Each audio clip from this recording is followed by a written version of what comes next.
자, 그 다음은 페이퍼 프로토타입인데요. 이거는 종이로 아주 빠르게 앱이라든지 어떤 그런 기능들을 그려가지고 설명하는 방법입니다. UX에서 많이 사용하고요. 이건 이제 앱 디자인을 할 때, 앱 디자인을 제가 할 때 학생들에게 UX 디자인을 할 때 앱이라든지 아니면 키오스크 디자인을 할 때 페이퍼 프로토타이핑을 많이 시키는데, 이거 어떤 식으로 하는 거냐? 종이에다 간단하게 그려서 여러 가지 화면들을 붙여놓고 그 순서를 바꿀 수도 있고 그것을 설명할 수 있도록 하는 거죠. 그러면 그냥 설명하는 것보다 훨씬 더 그림을 통해서 시각화가 간단하게 되기 때문에 빠르고 정확하게 내 아이디어를 검증할 수 있는, 그것이 잘 됐는지 혹은 만들면 좋을지 나쁠지를 빠르게 판단할 수 있는 방법입니다. 이는 인터랙션 디자인 개념을 신속하게 구성하고 표현하고 시각화하는 아주 좋은 방법이고, 여러분들도 꼭 이 방법은 한 번쯤 사용하실 거라고 생각을 해요. 디자인을 한다면. 그래서 기본 사용 편의성을 위해 상호작용 디자인 개념을 신속하게 스케치하고 레이아웃하고 평가한다. 레이아웃도 해볼 수 있고, 그리고 순서 같은 것도 이렇게 프로토타이핑을 통해서 순서도 바꿀 수 있는 그런 방법입니다. 그래서 포스트잇을 많이 써요. 다양한 화면을 스케치하고 그 순서를 테스트함으로써 아이디어 팀은 매장 내 데이터베이스와 성공적인 상호작용에 필요한 논리를 시연하는데 그런 것들을 활용했다라고 사진은 설명하고 있어요. 이런 것들 굉장히 많이 하고, 이거를 이제 종이를 가지고 포스트잇에다가 해가지고 붙여서 옮기기도 하고, 이 전지에다가 붙인 다음에 이렇게 전지를 둘둘 말아서 보관하기도 하죠. 저희도 굉장히 많이 하는 방법이고요.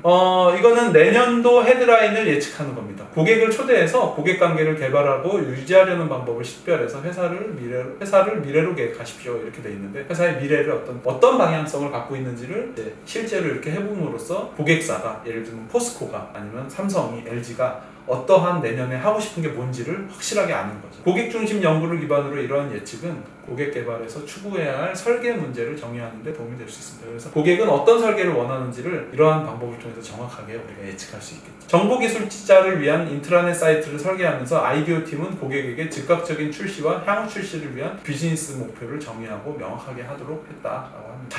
빠르고 더러운 퀵 앤 더티 프로토타이핑입니다. 이건 프로토타이핑 중에서 아주 빠르게 하는 방법이에요. 그래서 뭐 재료가 갖춰져야지 하는 게 아니라, 그냥 아까 제가 이제 우드락으로 했는데 그거는 이제 어느 정도 재료를 준비해 놓고 한 거고, 아주 간단하게 빠르고 더럽게 프로토타이핑 하는 거죠. 그래서 사용 가능한 모든 자료를 사용하여 평가를 위해 가능한 양식 또는 상호작용을 신속하게 조합하는 방법입니다. 그래서 이는 팀의 개념을 전달하고 디자인을 개선하는 방법을 평가하는 좋은 방법입니다. 그래서 쇼핑 장치를 설계하는 아이디어 팀 구성원은 무기, 크기, 방향과 같은 품질을 평가하기 위해서 이러한 주변에서 구할 수 있는 간단한 것들, 뭐 이런, 이게 뭐예요? 초코바 껍데기, 뭐 이런 뾱뾱이, 테이프 같은 걸 막 줄줄 말아서 일단 만들어 보는 거죠. 빠르고 더러운 프로토타입은 쉽게 만들 수 있고 빠르게 사용성을 테스트해 볼 수 있다라고 할 수 있고요. 이건 롤플레잉입니다. 롤플레잉은 아까 인포머스하고 비슷하다고 볼 수 있는데요. 역할놀이라고 하는 방법인데, 이거 아마 여러분들 많이 보셨을 거예요. 설계 문제와 관련된 이해관계자를 식별하고, 어떤 사람이 이해관계자나, 이 병원에 입원을 하면 입원실의 이해관계자는 누굴까? 의사일까? 간호사일까? 뭐 치료사일까? 이런 사람들 이해관계자 볼 수 있겠죠? 해당 역할을 팀 구성원에게 할당하고 이제 실제로 해보는 거죠. 실제 또는 가상 컨텍스트 내에서 활동을 제정함으로써 팀은 실제 사용자에 대한 공감 유발하고 다른 관련 문제를 우리가 해보기 전에 알 수 없었던 여러 가지 상황을 생각해 볼 수 있는 거다. 의료기기 설계하면서 아이디어 팀은 수술실 직원에게 요구되는 상호 의존적 작업을 시뮬레이션 하기 위해서 의사, 간호사, 환자 및 마취 전문가가 관련된 상황을 역할극으로 표현하고, 실제로 제가 알기로는 이런 디자인을 하기 위해서 입원을 해서 UX 디자이너가 입원을 직접 해서 어떤 상황들이 있고 어떤 문제점이 있는지를 실제로 롤플레잉을 통해서 이 디자인의 소스로 삼았다라는 얘기를 들었습니다. 굉장히 우리에게 시사하는 바가, 우리가 그냥 머릿속으로 책상 위에서 그냥 생각만 하고 디자인하면 절대 좋은 게 나올 수 없다. 현장으로 뛰어들어서 실제를 체험하고 어떤 문제가 있는지를 직접 경험해보고 디자인하는 것이 좋은 디자인을 할 수 있다라고 우리가 UX 디자인을 잘하기 위해서는 꼭 그래야 된다고 얘기를 합니다. 스케일 모델링인데요. 요거는 공간 쪽에서 많이 사용하는 방법입니다. 공간 쪽에서 확장된 일반 건축 모델 구성 요소를 사용해서 클라이언트, 팀 및 사용자와 함께 공간을 디자인하고, 실제로 이제 공간 보면서 이야기하면 클라이언트가 원하는 공간을 구성하는 데 도움이 되겠죠. 왜냐면 클라이언트는 공간을 머릿속에 그려내는 능력이 없기 때문에 우리가 그 건물이 지어지기 전에 스케일 모델을 만들어 놓고, 이 공간에서 이 공간으로 이동하려면 이렇게 해야 됩니다. 그리고 이 공간은 공간이 이만큼 넓고 이 공간을 이렇게 사용하시면 좋을 거예요 라고 설명을 하면서 클라이언트의 어떤 결과가, 건축물이나 이런 것들은 지어지는데 시간도 오래 걸리고 돈도 많이 쓰여지기 때문에 그런 것들이 완성됐을 때 얼만큼 만족스러울지를 클라이언트한테 제대로 설명을 해야 돼요. 그렇지 않으면 만약에 150억을 들여서 건물을 졌고 짓고 클라이언트가 들어갔는데 내가 생각한 건 이게 아닌데요? 라고 하면 이미 150억은 콘크리트에 다 쓰여졌기 때문에 어떻게 할 수가 없습니다. 그냥 써야 돼요. 그렇기 때문에 이 과정은 공간이나 건축 분야에서 굉장히 중요한 방법이고 인테리어 디자인이나 공간 디자인을 할 때 굉장히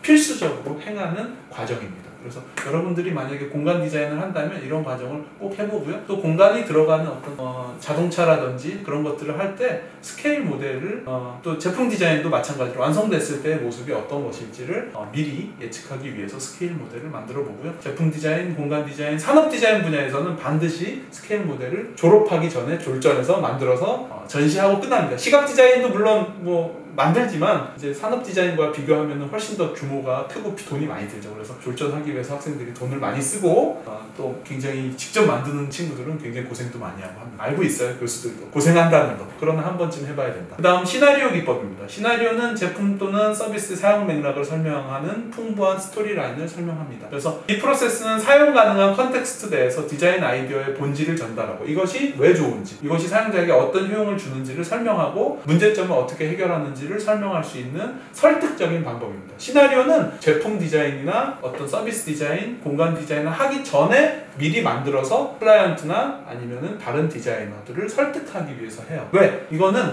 만들어지기 전에 이것이 만들어진다면 어떤 일이 일어날지를 보여주기 때문에 그것을 디자인하는 데 들어가는 비용을 충분히 낼 수 있게끔 설득하는 작업이라고 볼 수 있겠습니다. 왜냐면 디자인하는 데 돈이 많이 들어가죠. 실제로 양산하는 데는 돈이 더 많이 들어가고요. 그래서 그 돈을 낼 사람들에게 이것이 만들어질 만한 충분한 이유와 그것이 만들어졌을 때 어떤 효용이 있을지를 설명하는 거예요. 커뮤니티 웹사이트를 디자인하면서 아이디어 팀은 특정 디자인 아이디어가 다양한 사용자 요구사항을 충족시키는 방법을 강조하는 시나리오를 작성했습니다. 역시 아이디어 스케치 같은 경우에도 이런 시나리오를 보여줄 수 있다면 그런 것들이 이제 만들기 전에 설득하는 데 활용될 수 있겠죠. 자, 시나리오 테스팅인데요. 이거는 사용자에게 가능한 미래 시나리오를 설명하는 일련의 카드를 보여주고 반응을 공유하도록 초대합니다. 사용 가능한 컨텍스트 내에서 기능 세트를 컴파일하고 클라이언트에게 개념의 가치를 전달하는 데 유용하다. Hey Bob, 이비자 is great. Check out the video. 핸드헬드 미디어 장치 설계할 때 지금 이제 스마트폰으로 다 하는데 아이디어 팀은 시나리오 카드를 사용해서 잠재 사용자에게 초기 개념을 설계하도록 평가하도록 요청했는데